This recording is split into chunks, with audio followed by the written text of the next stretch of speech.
భారత క్రికెట్ జట్టుకు కొత్త వైస్ కెప్టెన్గా శుభ్మన్ గిల్ ఎంపికపై మొదలైన ప్రశ్నలు, అస్పష్టతపై చీఫ్ సెలెక్టర్ అజిత్ అగార్కర్ స్పందించాడు.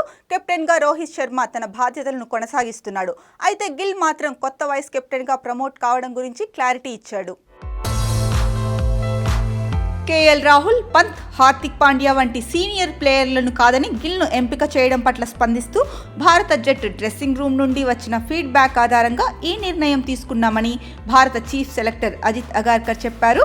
ఒకప్పుడు టీ20 కెప్టెన్గా వ్యవహరించిన హార్దిక్ పాండ్యాకు ఫిట్నెస్ ఎప్పుడు సమస్యగానే ఉంటోందని, అలాగే మరో స్టార్ సీనియర్ సభ్యుడైన జస్ప్రీత్ బుమ్రా కూడా ఈ కారణంగానే వైస్ కెప్టెన్గా తీసుకోలేదని స్పష్టం చేశాడు. ఇంతకుముందు శ్రీలంకతో జరిగిన చివరి వన్డే సిరీస్లో కూడా శుభ్మన్ గిల్ వైస్ కెప్టెన్గా ఉన్న విషయం అందరికీ తెలిసిందే. కావున ఇందులో పెద్దగా ఆలోచించాల్సిన విషయం ఏమీ లేదని తెలిపాడు. 37 ఏళ్ల రోహిత్ శర్మ తర్వాతి వన్డే ప్రపంచ కప్ ఆడుతాడా లేదా అన్నది కూడా స్పష్టంగా తెలియదు.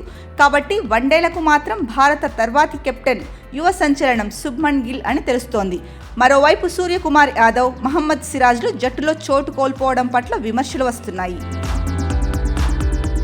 మరొక ఆసక్తికర కోణానికి వస్తే, ఈ మధ్య కాలంలో ఫామ్లో ఉన్న భారత యువ ఓపెనర్ యశస్వి జైస్వాల్ జట్టులో చోటు సంపాదించాడు. ఇక ఇతని రాకతో టీంలో గిల్ చోటుకి ముప్పు అని పలువురు భావించారు. కానీ వైస్ కెప్టెన్గా శుభ్మన్ గిల్ ఎంపికతో అతని చోటుకు ఎలాంటి డోకా లేదని అర్థమైపోయింది. అయితే రానున్న ఛాంపియన్స్ ట్రోఫీలో భారత్ ఎలాంటి ప్రదర్శన ఇస్తుంది, అలాగే గత 2 టెస్టు సిరీస్లలో విఫలమైన గిల్ ఈ కొత్త బాధ్యతతో వచ్చిన నూతనోత్సాహంతో ఏ మేరకు రాణిస్తాడు అన్నది వేచి చూడాలి.